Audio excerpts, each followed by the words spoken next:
백경호 교수님, 영화배우 같이 엄청 잘생기시죠. 조르실 틈이 거의 없을 겁니다. 같이 우리 백경호 교수님, 예, 모시겠습니다. 네, 안녕하세요. 저는 안성에 있는 한경대학교에 재직하고 있는 백경호라고 합니다. 저는 특별히 이 금강에 대한 문제라기보다는 이제 제가 우리를 만든 발표 내용이 본류가 아니고 이 지류지천에도 상당히 보들이 많이 있습니다. 그래서 그 지류지천에 존재하고 있는 이 농업용보 처리 방안에 대해서 좀 잠깐 말씀드릴 겁니다. 농업용보는 그 지류지천에 아주 많이 있는데 나중에 그 실태를 보여드리겠는데 어떤 게 포인터가 이게 포인트입니다. 네. 예를 들어 지금 가장 문제가 되고 있는 게 주변의 토지가 그 택지 개발이 돼가지고 농지가 없어지면 이제 취수보의 고유의 용도가 상실되게 되는 경우가 있겠죠. 그런데 그럼에도 불구하고 여전히 보들이 존치를 하고 있고요. 또 이제 관리를 잘 하지 않고 있습니다. 그래서 시설이 노화된다거나 상부의 토사태죠 등등으로 이제 보의 기능이 상실되고 있고요. 그럼에도 불구하고 하천이 방치되고 있는데 그렇게 방치가 되면 어떤 문제들이 생기냐 하면 이제 하천의 생태 통로가 단절이 되게 되고요. 수질 악화 등의 문제들이 발생을 합니다. 그래서 이 본류의 4대강으로 인해 만들어진 보뿐만 아니라 사실은 지류에 수만 개가 있는 이 보들에 대한 관리도 사실은 좀 필요한 실정입니다. 그래서 사진으로 이제 몇 개를 실태를 보여드리면 이런 게 대표적으로 본체가 다 파괴되어 있는 그런 사례가 되겠죠. 그 다음에 관리를 하지 않으니까 이런 데가 토사로 다 쌓여 있어요. 그래서 모를 만들어서 여기다 물을 저장을 해야 되는데 물 대신 이제 토사가 저장이 되어 있는 거죠. 그 다음에 이제 수질 악화에 아무래도 물이 흘러야 수질이 좋아지는데 이걸 밖에서 보면 이런 모습들은 사실 하천을 좀 다녀보시면 많이 좀 익숙한 광경이라고 생각이 듭니다. 그 다음에 이제 이런 보가 아무래도 높이가 있기 때문에 위아래가 단절이 되죠. 그래서 특히 저 가시기에는 위로 올라가려는 물고기가 올라가지 못하는. 그래서 어떻게 보면 임시 방편, 좀 타협적으로 어도라는 걸 설치하는데 어도도 사실은 많이 설치되어 있지 않는 게 현실입니다. 그다음에 이제 당초에 말씀드렸듯이 이제 이런 게 주로 이제 경기도 사례인데 아무래도 경기도는 개발 압력이 어느 지역보다 높죠. 그래서 주변이 이렇게 도시화가 됐어요. 그러면 기존의 이 보는 농업용 물을 대기 위해서 단지 이제 수위를 높이는 용도로만 사용했었는데 그 용도가 없어진 거죠. 그러면 철거를 하는 게 마땅한데 하지 않고 있는 게 지금의 현실입니다. 그래서 이거는 경기도에서 나온 보도 자료를 제가 이제 보여드리는 거예요. 그래서 하천 생태통로 보호를 위한 기능상실 보호 철거 방안 검토 해가지고 이렇게 시군이 나오고 21개를 철거를 하겠다. 그래서 보호가 발생시키는 환경적 문제 해가지고 여러 가지가 있습니다. 생태통로 단절하고 수질 악화 처리하고 하늘 하천을 훼손하고 그래서 철거를 하게 되면 재해도 예방된다. 이런 얘기들까지 다 있어요. 그런데 이게 보시다시피 지금 나온 얘기가 아니고 2007년 말까지 일단은 17개를 철거를 하겠다. 그래서 그걸 위해서 2017년도에 추경에 반영을 하겠다. 무려 13년 전, 14년 전에 이런 계획들이 있었죠.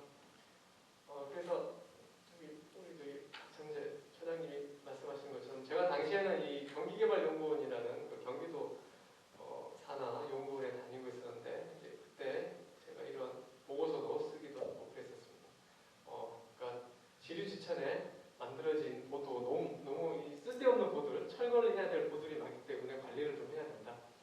당시에는 당연히 4대강에 보가 없었죠. 4대강 사업이 시작되기 전에.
2007년 6월에 이제 철거를 했습니다.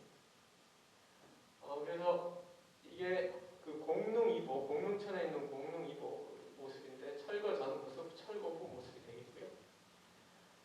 철거 과정은 뭐 이렇습니다. 뭐 이렇게 진입로를 만들어서 이렇게 중장비에 들어가서 걷어내면 되는 거고, 그다음에 마지막에 여기가 조금 걱정이 돼서 그 호환 공사를 좀 한 것 정도. 그래서 철거 비용은 뭐 한 2, 3억밖에 들지 않았다 당시에. 주로 또 철거 비용 중에서 이 콘크리트 구조물이니까 이걸 철거를 하게 되면 이게 폐기물이 돼가지고 이 폐기물 처리 비용이 사실 많이 들고 뭐 그 위에 본 철거에 드는 비용은 거의 없었다. 이렇게 보고서에 나와 있습니다. 그 다음에 이렇게 철거를 하고 나면 걱정들을 이제 많이 하죠. 그러면 이 당초에 있던 보가 사라지게 되면 이 위아래 하상이 하천 바닥이 많이 좀 파이거나 깎이거나 뭐 부작용이 생기지 않나 이런 걱정을 먼저 하게 됩니다. 과연 그랬을까? 이제 4월 1일은 이게 이제 철거하기 전이죠. 그래서 보시면 이 까만색 선이 돼서 이제 이게 보가 되겠고요. 공릉 2보. 그다음에 이제 4월에 철거했으니까 5월 30일이 철거한 직후, 8월 4일은 이제 홍수가 난 직후에. 그러면 여기 보시는 바와 같이 빨간색이 이제 이렇게 그 철거 직후에는 이 정도 이렇게 좀 단차가 있어 보이는데 이 보상류가 많이 좀 깎였죠. 그랬는데 홍수가 난 이후에는 오히려 좀 부드럽게 상하류가 연결되는. 그러니까 자연스럽게 하천이 좀 연결이 잘 됐다. 하천 바닥들이 잘 연결이 된다. 별 부작용 없이 이런 결론이 나왔다는 거고요. 그다음에 수질 영향을 봤는데 수질은 이제 이게 이제 지점인데 이게 상류 하류 이게 공릉부가 있던 그 지점이 되겠습니다. 보시면 댐 철거 이후에 이 하류에서 특히 BOD조차도 많이 좋아졌다. 그러니까 보면은 이게 비포 리무벌이니까 철거 전, 철거 후, 그 다음에 이제 홍수 후 이런 결과가 되겠어요. 그러니까 이게 4월 1일, 이게 5월 며칠, 이게 이제 8월 며칠 이렇게 나오는 거죠. 근데 봤는데 철거 후 다 좋아지는 거예요. 심지어 BOD까지 좋아진다고 얘기를 하고요. 그 다음에 생태 영향을 보면 공릉천이 한강으로 한강 하구 쪽으로 바로 직유입하는 그런 하천이 되겠는데요. 철거 이후에 뭐 이런 참개까지도 그 지역에서 발견이 됐다. 그래서 생태적으로도 이런 종들이 다양해졌다. 이런 결론을 낸 바가 있습니다. 그 다음에 두 번째로 이 한탄강의 고탄보 철거 사례인데 보시면은 아까보다 훨씬 더 커 보이죠. 사람이 있으면. 그리고 여기는 걱정이 됐던 게 여기 바로 상류에 또 교각이 있어요. 그럼 여기 철거를 하면은 교각에 또 문제가 되지 않나 안전의 문제도 걱정이 많이 됐었죠. 근데 그럼에도 불구하고 철거를 했더니 여기 보면 철교에서 사람이 이제 가운데서 낚시도 하고 있죠. 여기 보시면 수위가 떨어지긴 떨어졌어요. 그래서 그 전에 보이지 않던 자세히 보시면 이게 좀 더러운 흔적들이 좀 보이긴 합니다. 그럼에도 불구하고 철거를 해도 안전에는 아무 이상이 없었습니다. 이게 철거 과정 보시면 이렇게 똑같이 중장비 들어 철거를 했고 아무래도 다리 고각 쪽에 조금의 이제 좀 이 세굴의 영향이 좀 걱정이 돼서 약간의 보강 공사 정도는 했다고 되어 있습니다. 그래서 이것도 역시 하상 종당 변화를 보면 이거는 반대로 물이 이제 이렇게 흘러간다. 이게 상류 하류 이렇게 되는 것 같아요. 그래서 보시면 이제 비포 리뉴얼과 댐 철거하기 전에 여기가 이제 그 고탄보가 있던 거예요. 보를 지금 댐으로 표현을 해놓은 겁니다. 보가 이렇게 있었는데 리무벌하기 그러니까 철거하기 전에는 오히려 이렇게 많이 하류 쪽이 깎여 있었는데 하고 났더니 오히려 더 평평하게 하상이 더 안정화했다. 이런 결과를 보여줬고요. 그 다음에 수질 영향도 마찬가지로 다 좋아졌다. 오히려 이제 2007년 6월에 철거를 했다고 되겠죠. 6월에 철거를 했는데 10월에 오히려 다 좋아졌다. 심지어 SS뿐만 아니라 BOD조차. 근데 사실 BOD는 계절적인 영향을 많이 보기 때문에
지금까지 나왔던 이런 지류지천에서도 보호 철거가 과연 이루어졌을까? 이루어지지 않았습니다. 모든 게. 왜 그랬는지는 제가 굳이 얘기 안 해도 뭐 여러분이 더 잘 아실 겁니다. 왜냐하면 4대강 사업을 2008년부터 시작을 하면서 더 이상 보호 철거라는 말 자체를 떠오르게 되면 그거는 어떤 정치적인 이슈가 되면서 심지어는 본류의 보호를 만들었음에도 불구하고 지류지천에서도 관리를 돼야 되고 철거를 했어야 될 이런 쓰이지 않는 농업용 보호조차도 철거가 되지 않았었어요. 지난 10년. 그래서 가장 최근에 이제 철거가 된 보호 사례를 하나만 또 말씀을 드리겠습니다. 미군 보인데요. 이게 이제 그 1990년도에 농업용수 공급하려고 만들어졌는데 2018년도에 2년 전에 철거가 됐어요. 이게 어디 있냐 하면 성남시에 있는데요. 탄천은 이제 한강으로 들어오죠. 성남시 중에서도 분당이 있습니다. 분당은 이미 도시화로 다 개발이 됐기 때문에 농업용수를 쓸 이유가 없죠. 그래서 탄천에 보면은 이런 보들이 매우 많이 존재하고 있는데 그 중에서 일단 시범적으로 일단 하나를 철거를 했죠. 이것도 이제 그 한 2015년부터 이게 성남 환경운동연합에서 여러 노력을 하다가 결국 18년도에 처음으로 이제 결실을 본 건데 높이가 1.7m, 길이가 30m 정도로 곧 공릉 2보 정도 되는 그게 큰 규모의 도는 아닙니다. 그래서 철거를 했더니 보건 효과가 멸종 위기종인 이런 식목물에서도 날아왔다, 이런 긍정적인 효과를 봤다라는 결과를 이제 보게 됩니다. 그래서 이제 이거는 그 환경부에서 나온 자료를 제가 보여드리는 건데 금강 권역에서도 지금 보면 횡단 구조물이 그러니까 그런 보들이 한 7천여 개 있다고 환경부에서 조사를 하고 있어요. 근데 이 중에서 이제 용도를 상실하거나 기능이 없는 그러니까 철거를 해야 될 보들이 상당수 있을 것입니다. 근데 저는 이 통계 자체도 조금 잘못됐다고 보는 게 한강 권역에 지금 7천 개라고 환경부에서 조사를 하고 있는데 실제로 경기도는 한강 권역하고 안성천 권역이 같이 있긴 하지만 이 경기도 권역은 10,000개가 넘어요. 보가. 그리고 그 보들이 지방하천만 있는 게 아니라 소하천에 있고 그걸 다 합치면 10,000개가 넘게 있는데 그런 것들을 다 전수조사해서 사실 평가를 해서 없애고 해야 되는데 아직까지 자료 수조차 많이 좀 적게 잡고 있는 거죠. 금강 권역도 잘 모르겠습니다.